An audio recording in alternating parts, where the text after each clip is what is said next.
Hey, friends, welcome to the Legend Caller Squad podcast. I'm Kaylee. I'm the teacher of finances and I'm your host. I'm so happy to have you here with me today. I wanted to jump into a topic that I feel like has been the center of conversation in my household a lot lately, and it's empathy versus excuses. And so, with this, there's a lot of emotional connections that come into play. And I want to talk about how it affects your relationships, how it can affect your parenting skills, how it can affect you in a job. And so, you must understand how to navigate the fine line between compassion and accountability. It's essential for fostering healthy relationships and thriving relationships. So, as we talk through this today, there's going to be, I'm sure, times that you think in your mind, like, oh, maybe I am making an excuse at this point and not just not just showing empathy to that person. And so it happens. It happens with us all the time because we care about people in our lives. And so many times, because we had that emotion of care and love, we tend to make excuses. So instead of showing empathy for the situation and understanding that empathy and excuses are different, most of the time we just make excuses. And what happens with the excuses is they surface in relationships and it's a means of avoiding difficult conversations or uncomfortable truths. So a lot of times there's situations in our life where we're really not happy or we're really struggling with the situation, but instead of saying, you know what, I understand or I can see where that person's coming from, but then making that boundary to protect your peace, we just say, oh, well, that's just how they are. Maybe they're going through something. We just make these excuses because unfortunately we don't like to face the truth behind the whole situation and we don't want to have that conversation. So it's super crucial to recognize how these excuses can impact the trust and communication within your relationships. So stop and think about it for a second. What relationships do you have in your life that you're actually making excuses for? And like really and truly, you know you're making an excuse for it and you know it's the wrong thing and the wrong way to handle the situation, but sometimes it's easier to make an excuse than it is to just deal with it. So making excuses for these relationships only leads you to feeling stressed out, frustrated, and even sometimes angry. And sometimes maybe it's in your relationships at work, maybe it's in your family life, maybe it's with your kids. I don't know what your situation is, but I do know that we make excuses for people all the time. And personally, it's something that I've experienced myself. I am, having to experience the challenge of balancing that empathy with the necessity of setting clear boundaries in my own relationships. And it's something that I really and 100% wholeheartedly have focused on this year because I've been on a protect my peace journey since the beginning of the year. And protecting your peace is so crucial in living the life that you want. After all, you likely have a family, you likely have kids, or maybe you don't. Maybe you do, but you have a life. And the whole point is you have to protect your peace within your life.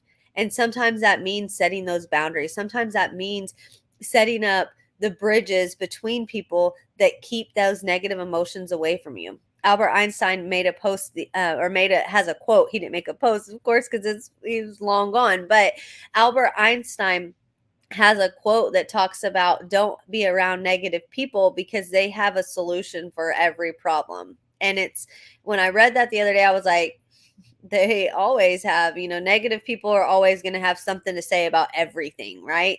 And so, how do you foster those relationships without completely, just cutting the relationship off? But what is it that you do that protects yourself from that negativity? Because, as you know, if you've listened to me before, you know that negativity, negative emotions, negative anything, it's like a big black cloud that hangs over us and it just continues to rain and rain and rain. The more negative emotions you have in your life, the more likely that you're going to be negative. You're not going to see positive in things. And quite frankly, it's November 1st. So we should be looking at the gratitude and everything, right? This is the month of being grateful. This is the month of thankfulness.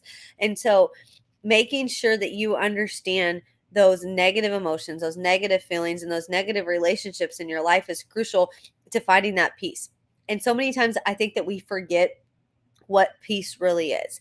We don't realize that we don't have peace in our life because we've been dealing with situations for so long. And that's where I was at this year. At the beginning of the year, throughout this year, I had been dealing with situations in different areas, multiple areas, not just one necessarily, but just different areas all the time of negative feelings, negative thoughts, negative emotions, negative relationships. And I just noticed that it constantly weighed down on me. And when I started my protect my peace journey, which was back in April, and I really focused on it and I pinpointed down how and what I was going to do, it was a different type of energy that I could feel out of myself because of the fact that I quit focusing on or quit allowing the negativity to maneuver my life. And so you really have to just understand how you can create supportive and understanding environments that encourage personal growth within yourself and then also build mutual accountability within your relationships. So instead of allowing those relationships and excuses to hinder your peace, you just set those boundaries. And really and truly, this is something you should teach your kids at a young age. This is something you should start with your kids. Start by holding your kids accountable. This is a conversation we keep having in my house, I feel like, because so many times, even as a previous teacher, as a past educator, so many times kids are not held accountable. As a teacher, I would call a parent and I would say, "Hey, your child happened to do this today in class. Like, I just wanted to let you know it was kind of, unusual, or it was out of the ordinary, or maybe it wasn't out of the ordinary, but they were doing it so many times that I had to reach out to the parent." And instantly the parent comes back at the teacher and they're saying something like, "Well, what about this? And what about that? And why not this? And why not that?" And at the end of the day, I was the teacher and I was telling them that, "Hey, your child did this. Your child punched a kid in the face today. What do you mean? Like, they've punched kids before. What do you mean?" Right? So many times we, I think, forget to hold our kids accountable. And I mean, I'm guilty of it. There's times that my kids will tell me something and I'm like, "Do what? What are you talking about? So, did so and so do this too? Or did so and so?" But at the end of the day, you have to remember that if you don't teach them accountability, what do you expect them to do as an adult? If we're not teaching them that there are going to be times in the classroom that you have a teacher, especially because we have junior high kids, there's going to be times that you have a teacher that you don't like. But there's also times in life that you have a boss that you don't like. So do you just act a fool at work because you don't like your boss and lose your job and then then you lose your home and your car and everything else because you can't pay your bills? Like, so what are we doing as parents when we're not holding them accountable? If they're acting out and they're doing certain things, of course, figure out maybe there's some changes happening in their life. Maybe there's emotional things or they're going through stuff. Absolutely. But at the end of the day, even if they are going through stuff, you still have to hold them accountable because as adults, we have to be held accountable. We can't have a bad day in the morning at work and then go to, or I mean, we can't have a bad morning at home and then go to work and act a complete fool and expect to not have a consequence or get fired, right? So we have to hold our children accountable. Remember that every adult that has bad habits and things that you likely don't like about them, they were a child at one point. That's something I have to remind my husband all the time because he deals with the public more so than I do. And I'm like, he'll say something like, "Oh, I just don't understand why that person does this or that." Well, likely it's because it's something that they developed as a child and nobody corrected them. And so now they do it as an adult. So many of our behaviors and mannerisms develop in childhood and we forget that. And so we have to stop making excuses for our kids first of all. And then we have to hold them accountable. But when we make excuses for other people's behaviors and even our own behaviors, this is not just saying anybody out there in life. This is talking about even ourselves. We're not allowing ourselves for personal growth to happen. And so that's something, again, I'm just keep relating it back to kids because it's easy to understand it. I feel like it's a real world example. But if like we have twins and one of them made a bad grade on their spelling test, and then they try to say, "Oh, well, the teacher didn't say the words right." Nobody, you just didn't practice your spelling words enough. If you would have practiced your spelling words enough, then you would have made a good grade. It's that simple. But that's the situation. Is so many times in society now, you hear all these people, they're saying this, "Oh, it's this person, it's that person, it's this person." We have to hold ourselves accountable too. It's not just holding other people around you accountable, but you have to hold yourself and teach your children and teach yourself to be accountable for your actions. Because if you're not accountable for your actions, somebody else is probably going to hold you accountable for them. And so doing this is just going to allow you to have so much more peace in your life. And really and truly, if you're doing this in your relationships, you're going to notice that there's going to be a different level of peace that you see happening and transforming within your life. And so if you're dealing with adults but making excuses for their behaviors and actions, do you really think that change is going to happen? I mean, think about the person, for example, the person that has a substance abuse problem. Okay. They have a substance abuse problem, whether it's drugs, alcohol, pills, whatever, they have a problem. And if you continue to make excuses for them, you all know, you've seen the cycle. We have all seen it. You have the young adult that gets hooked on drugs. They go to jail, they go to jail, they go to jail, and their parents keep bailing them out, keep bailing them out, keep bailing them out. Do you think that they're going to fix their problem? Majority of the time they're not. How do they fix that problem? They end up going to prison. And then in prison they have to decide, am I going to keep doing this or am I going to make a different choice? And so you really have to stop and think about the excuses you're making. And that's a very extreme example. I understand that, but it can even be in friendships. So, for example, you have a friend that you constantly go out of your way to do things for them. But when you need a favor from them, they always have an excuse of why they can't do it for you. Well, if you continue to allow that excuse to be okay, it's never going to be a balanced friendship. You're always going to have you feeling like you're breaking your back for this person and them always, blowing you off. And so that's what I'm saying by it. It really creates a sense of peace if you hold people accountable for their actions. You're not going to be able to change a person by any means. Like, people are people. Like we told our kids the other day, when you get ready to start dating, I want you to remember that the way you meet a person in that particular situation, the way they're living, what their house is like, how they're living on their own, that's who they are. And likely, if you start dating them and you get serious with them, then they're going to end up continuing to be that way. You can't change a person.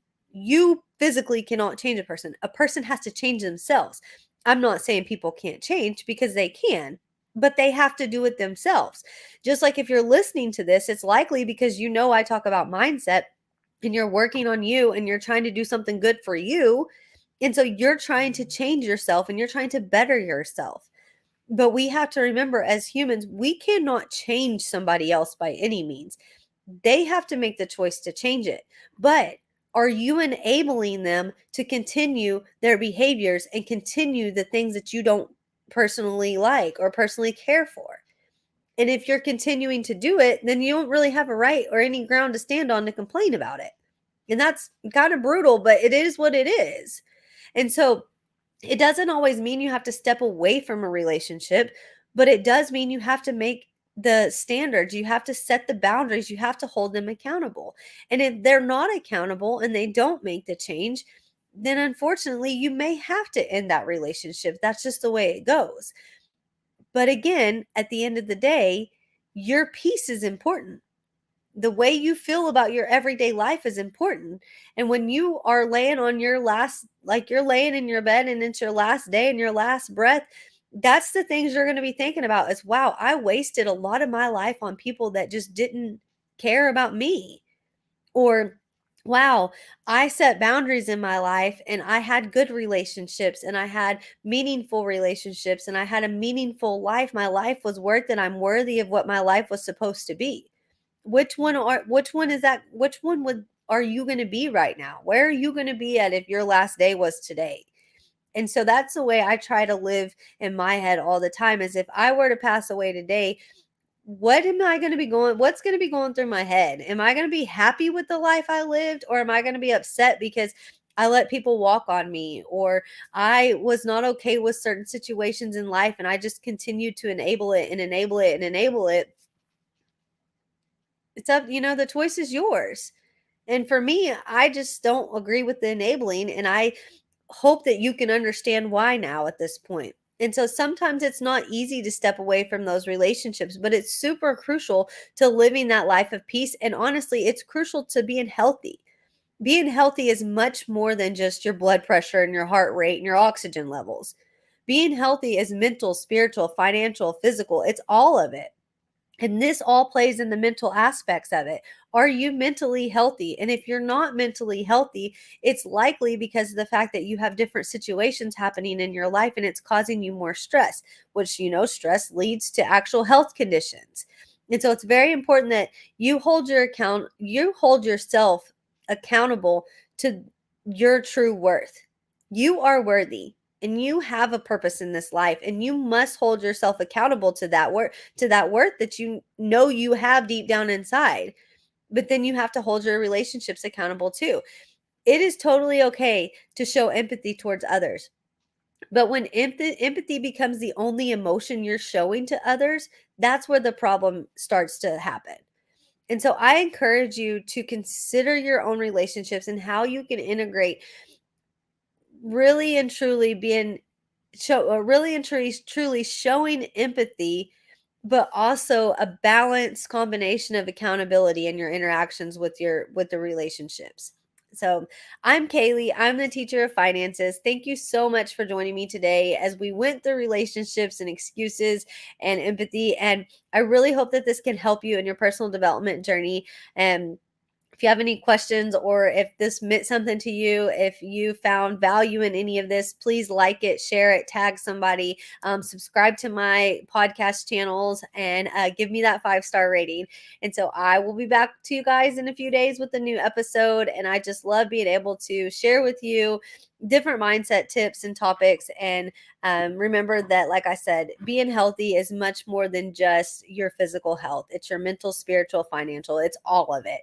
And really focusing on holding yourself accountable to the standards of your life, and then holding those people around you accountable to the standards of, what you expect in your life. And in closing, like I've said several times in this podcast today, but in closing, if you are holding people accountable to the standards that you have in your life and they have an issue with it, then you really probably should evaluate the relationship that you have with that particular person. Because at the end of the day, your piece is important.